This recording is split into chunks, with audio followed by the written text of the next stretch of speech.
கிறிஸ்துவுக்குள் பிரியமானவர்களே, ஆண்டவராகிய இயேசுவின் நாமத்தினாலே உங்களை நான் வாழ்த்துகிறேன். எல்லாம் சந்தோஷமாக இருக்கீங்களா?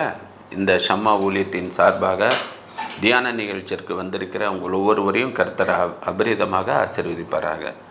இந்த நாளிலும் வேதத்திலிருந்து ஒரு வசனத்தை வாசித்து தியானித்து கடந்து செல்வோம். அதற்கு முன்பாக தலையை தாழ்த்தி ஜெபிப்போம்.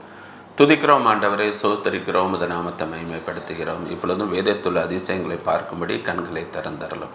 நீர் எங்களோடு கூட பேசும். இயேசுவின் நாமத்தில் ஜெபிக்கிறோம் நல்ல பிதாவே, ஆமென். 2 சாமுவேல் 3ஆம் அதிகாரம் 39ஆம் வசனம். நான் ராஜாவாக அபிஷேகம் பண்ணப்பட்டவனாக இருந்த போதிலும் நான் இன்னும் பலவீனன். நான் ராஜாவாக அபிஷேகம் பண்ணப்பட்ட போதிலும் நான் இன்னும் பலவீனன். இது யார் சொல்றாருன்னா, தாவீது சொல்வதை பார்க்கிறோம். தாவீது சொல்கிறேன், நான் இன்னும் பலவீனமாக தான் இருக்கேன். பாருங்கள், தாவீது என் இருதயத்துக்கு ஏற்றவன்னு ஆண்டவர் தான் சர்டிஃபிகேட் கொடுக்குறாரு. தாவீது என்ன சொல்கிறாருன்னா, முதல்ல எபிரோனுக்கு ராஜாவாக இருந்தார், அடுத்து யூதாவுக்கு, அடுத்து இஸ்ரேல் சமஸ்தானம் ஃபுல்லாகவே தான் ராஜாவாக இருக்கிறேன். கர்த்தரை துதிக்கும் துதி எப்பொழுதும் என் வாயில் இருக்கும்னு அவன் தான் சொல்வதை பார்க்கிறோம். கர்த்தர் எனது பட்சத்தில் இருப்பதால், என் வலதுபுறத்தில் இருப்பதால் நான் அசைக்கப்படுவதில்லை. ஆடுகளை மேய்த்து கொண்டு இருந்தவனை ராஜாவாக அபிஷேகம் பண்ணான். நல்ல பாடல்களை எல்லாம் கர்த்தருக்கு பாடி ஆண்டவருக்கு இருதயத்துக்கு ஏற்றவனாக இருந்ததை பார்க்கிறோம்.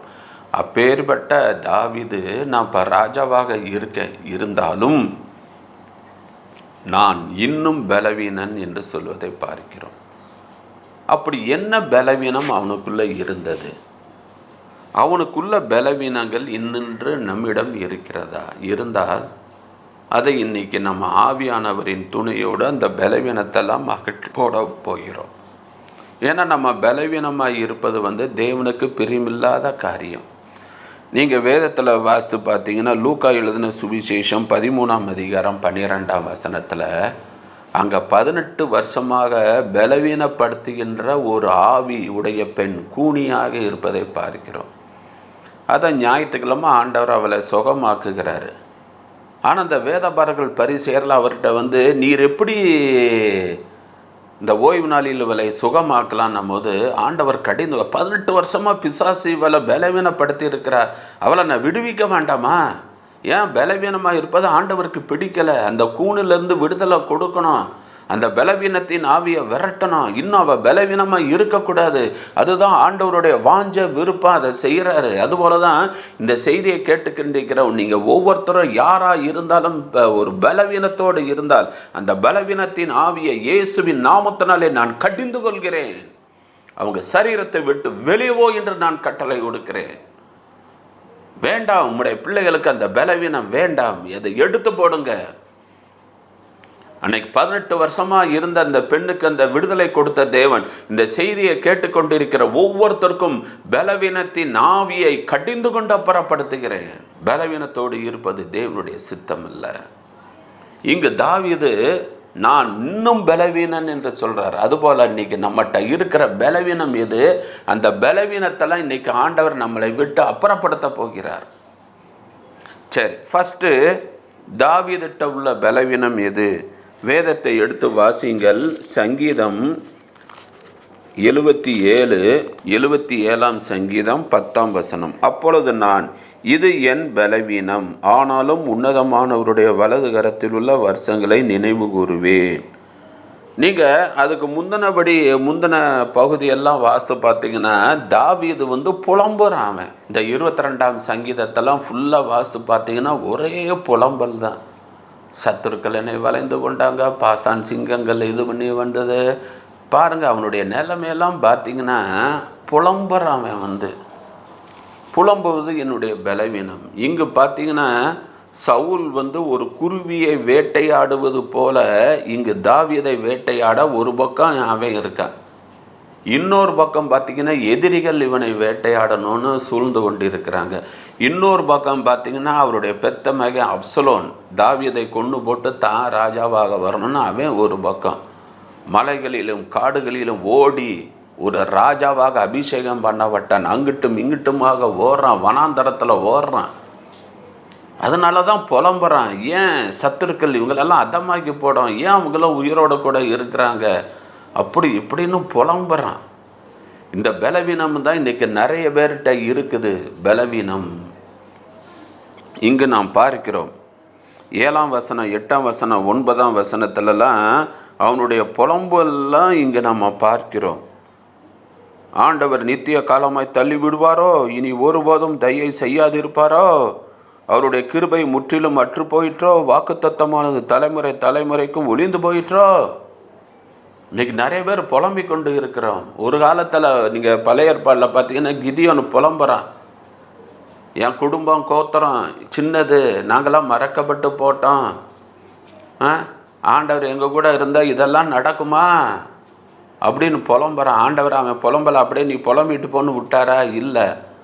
பராக்கிரமசாலியே அந்த புலம்புகின்ற கிதியோனை பார்த்து தான் ஆண்டவர் சொல்கிறாரு, பராக்கிரமசாலி, கர்த்தர் உன்னோடு கூட இருக்கிறார். நீ தான் மீதியானரை நீ அழிக்க போகிற இஸ்ரேல் ஜனங்களை மீதியாண்டிருந்து நீ தான் ரட்சிக்க பண்ணுவ, நீ தான் காப்பாற்றுவ. இன்னைக்கு நீங்கள் புலம்பிக்கிட்டு இருக்கீங்களா? ஆண்டவர் உங்களை பார்த்தா பராக்கிரமசாலின்றாரு. ஆண்டவர் உங்கள் கூட இருக்கிறாரு. பயப்படாதீங்க, புலம்பாதீங்க, புலம்புறதை நிப்பாட்டுங்க. கிறிஸ்துவுக்குள் பிரியமானவர்களே, வீட்டுக்கு ஒரு கெஸ்ட்டு வந்தால் நீங்கள் நல்லா இருக்கீங்களா, உங்கள் பிள்ளைகள் நல்லா இருக்காங்களா, மற்றவங்கள விசாரிக்க மாட்டாங்க, தான் பிரச்சனையை தான் கொட்டுறாங்க. புலம்புவது. ஒரு டீ கடையிலையோ எங்கேயோ ஒரு 2 ஊழியக்காரங்க 2 பேர் சந்தித்தா உங்கள் சர்ச்சில் எப்படி, எங்கள் சர்ச்சில் எப்படி, இந்த ஊழியக்காரன் எப்படி, அந்த ஊழியக்காரன் எப்படி, இதைத்தான் புலம்பி தீர்ப்பதை பார்க்கிறோம். 2 பெண்கள் சேர்ந்துட்டாங்க போதும், ஓன் மருமக அப்படி, என் மருமக அப்படி, ஓன் பிள்ளைங்க அப்படி, என் பிள்ளைங்க அப்படி, எங்கள் மாமி அப்படி, உங்கள் மாமியா அப்படி, இது அப்படி, அது அப்படி, என் வீட்டு வேலைக்காரி என்ன செய்கிறான்னு தெரியுமா, அப்படி செய்கிறா இப்படி செய்கிறா, புலம்ப தான் செய்கிறாங்க. இந்த புலம்பலுக்கெல்லாம் இன்றைக்கி ஒரு முற்றுப்புள்ளி வைங்க. அந்த புலம்புதல் என்ற பலவீனத்திலிருந்து ஆண்டவர் உங்களுக்கு முற்றிலும் ஒரு விடுதலை கொடுப்பார். டோன்ட் ஃபியர், பயப்படாதீங்க, கர்த்தர் உங்களோடு கூட இருக்கிறார். ஐயோ நானும் புலம்பக்கூடாதுன்னு நினைக்கிறேன், என்னால் முடியலைன்றீங்களா? இன்னிலேருந்து முடியும் உங்களால். ஏன்னா தேவன் உங்களோடு கூட இருக்கிறார். அந்த புலம்பல்ல இருந்து ஆண்டவர் ஒரு நிரந்தர விடுதலையை தேவன் இன்னைக்கு கொடுக்கிறார். God bless you. அடுத்தது 2 சாமுவேல் 16ஆம் அதிகாரம் 5-13 வரை பார்த்தீங்கன்னா, தாவீதுட்ட ஒரு பலவீனம் என்னென்னா, இந்த மன்னிக்காமல் இருக்கிறது அவனுக்கு ஒரு பலவீனம். பாருங்களேன், அந்த சிமேயி என்றவன் தாவீதை கண்ணா பின்னான்னு திட்டுறான். உடனே என்ன செய்கிறான், எல்லாருக்கும் முன்னாடி அவன் திட்டிட்டு போகிறான். ஆண்டவர் தான் ஒருவேளை திட்ட சொல்லியிருப்பார். எல்லாரும் முன்னாடி நல்லவனாக அவன் நடிக்கிறான்.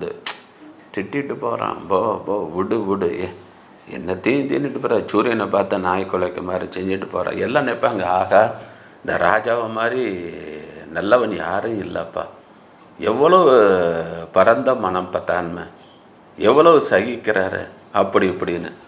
ஆனால் கடைசியில் அவன் மரண தருவாயில் இருக்கும்போது தான் மகனை கூப்பிட்றான், சாலமனுங்க வா. நான் சிக்லாக்கு போகும்பொழுது அந்த சிமின்ற ஒருத்தன் நான் கண்ணா விண்ணான்னு திட்டினேன், அவனை நீ 2ல் 1 பார்த்துக்கோ போ அப்படின்னு. அவனை மன்னிக்கலை பார்த்தீங்களா, அந்த கசப்பு இதயத்தில் இருக்குது பார்த்தீங்களா. கடைசியில் அதை சாலமன் அவனை கொன்று போட்டுறான் என்று வேதத்தில் வாசிக்கிறோம். கிறிஸ்துவுக்குள் பிரியமானவர்களே, என்ன தான் ப்ரேயர் நடத்தி அபிஷேகத்தில் நிரம்பி அந்நிய பாஷையில் பேசி ஊழியம் செஞ்சு மிஷினரி ஸ்தாபனத்துக்கு போய் என்ன தான் இது பண்ணாலும் சரி, உங்கள் ப்ரேயருக்கு வந்த ஒரு ஆளை உங்களால் மன்னிக்க முடியல பார்த்தீங்களா. போய் அவங்ககிட்ட பேசி என் மேலே தப்பு இருந்தால் மன்னிச்சிருங்க, வாங்க ப்ரேயருக்கு வாங்க, அவங்களால கூப்பிட முடியல பார்த்தீங்களா. அந்த கசப்பு இருக்க தானே செய்யுது. தாவீதுட்டையும் அந்த பலவீனம் இருந்தது. இன்றைக்கி நிறைய பேர்கிட்ட அந்த பலவீனம். ப்ரேயர் மீட்டிங்கோ சர்ச்சிலையோ பார்த்தாலும் மூஞ்சை திருப்பிக்கிறாங்க, அவங்ககிட்ட பேசுவது கிடையாது. காரணம், மன்னிக்க முடியல அவங்கள. அது எப்படி என்னை குறித்து பேசலாம், என்னை பற்றி எப்படி அவதூறாக பேசலாம். கிறிஸ்துவுக்குள் பிரியமான தாவீதுட்ட உள்ள அந்த பலவீனம் இன்றைக்கி நிறைய பேர்கிட்ட இருக்குது. அந்த பலவீனத்தை எடுத்து போடுங்க. ஆண்டவரே, நீர் சிலுவையில் எல்லாத்தையும் மன்னித்தீரே, நானும் எல்லாரையும் மனதார மன்னிக்க கிருபை தாரும் என்று கேளுங்க அவர்கிட்ட. தேவன் மன்னிப்பார். சரி, மூணாவதாக 1 ராஜாக்கள் 1ஆம் அதிகாரம் 13ஆம் வசனத்தில் தாவீதுக்கு கொடுப்பதிலையும் ஒரு பலவீனம். மனதார யாருக்கும் கொடுத்துட மாட்டாங்க. அதில் ஒரு பிசிறியத்தான். கடைசியில் பார்ப்போம் பிறகு பார்ப்போம் அப்படின்றது தாவீது ராஜாவுக்கு வயசாகிருச்சு. சரி, வயசாயிருச்சு, நம்மளால் முடியல, அடுத்து நம்ம பிள்ளைகளை ஒருத்தனை ராஜாவாக்கணும். ஆண்டவரே, என் பிள்ளைகளை யாரை ராஜாவாக்கணும்னு ஆண்டவர்கிட்ட கேட்டால் ஆண்டவர் சொல்லியிருப்பார். வயசான காலத்துலேயும் படுத்த படுக்கையாக இருந்தாலும் நான் தான் ராஜாவாக இருப்பேன், அடுத்தவனா உட்கார வைக்கக்கூடாது.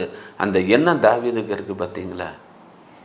வயசான காலம்னு அந்த பாத்தில் பாருங்கள், ஒரு பெண், ஒரு சின்ன பெண்ணை பணிவிடை செய்வதற்காக தாவீதுக்கு அமர்த்தப்பட்டது. கிறிஸ்தவர்கள் பாருங்களேன், ஒன்று தான் அப்சலோன் பார்க்குறேன். எங்கள் நைனா இப்போதைக்குள்ளே சாக மாட்டார், என்னை ராஜாவை உட்கார வைக்க மாட்டாருமில்ல, அவனை போட்டு தள்ளிட்டு நான் தான் ராஜாவாக வரணும்னு இங்கே அப்சலோன் ஒரு பக்கம்.